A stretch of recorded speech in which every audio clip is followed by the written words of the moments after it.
পোশাকের দীর্ঘস্থায়িত্ব এবং উজ্জ্বলতা বজায় রাখার জন্য সঠিকভাবে পরিষ্কার করা প্রয়োজন। পোশাকটি কী ধরনের অথবা কী মেটেরিয়ালস দিয়ে তৈরি সেটি অবশ্যই জানা প্রয়োজন। যদি আপনার সাদা রঙের কাপড় থাকে তাহলে সেটি আলাদাভাবে পরিষ্কার করতে হবে। এতে আপনার কাপড় খুব সুন্দর থাকবে এবং অনেক দিন টিকে থাকবে।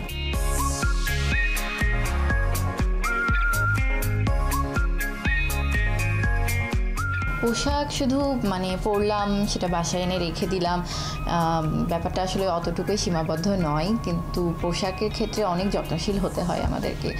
আমরা কটন পোশাকের কথাই যদি বলি, আমরা বাহির থেকে এসে অবশ্যই সেটাকে রোদে দেওয়ার চেষ্টা করব। যেহেতু রোদে না দিলে অন্তত বাতাসে মেলে রাখার চেষ্টাটা অবশ্যই করব। এবং ব্লক প্রিন্টিংস বা যে কোনো হ্যান্ডমেড প্রোডাক্ট একটু ক্লিন করার ক্ষেত্রে অবশ্যই আমাদেরকে খেয়াল রাখতে হবে যে এটা আমরা কোন ধরনের ডিটারজেন্ট বা কোনো শ্যাম্পু ইউজ করছি কিনা।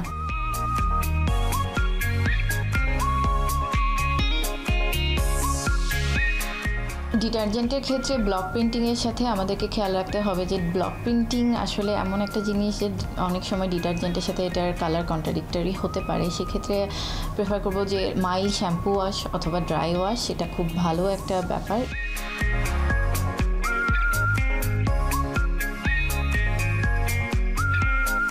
সেই সাথে প্রতি মাসে অন্তত একবার করে হলেও নিজেদের আলমারির পুরো কাপড় রোদে বা কোনো যেখানে বাতাস চলাচল করবে এরকম কোনো জায়গায় মেলে সেটাকে শুকনো করে আবার সেটাকে আয়রন করে আলমারিতে রাখলে আমার মনে হয় যে এটা অনেক বেশি উপকৃত হবে। সেই সাথে শুকনো নিম পাতা আমরা কিন্তু আলমারির বিভিন্ন কোণায় কিন্তু দিয়ে রাখতে পারি, সেটা কিন্তু ন্যাচারালি অনেক বেশি হেল্পফুল হয়।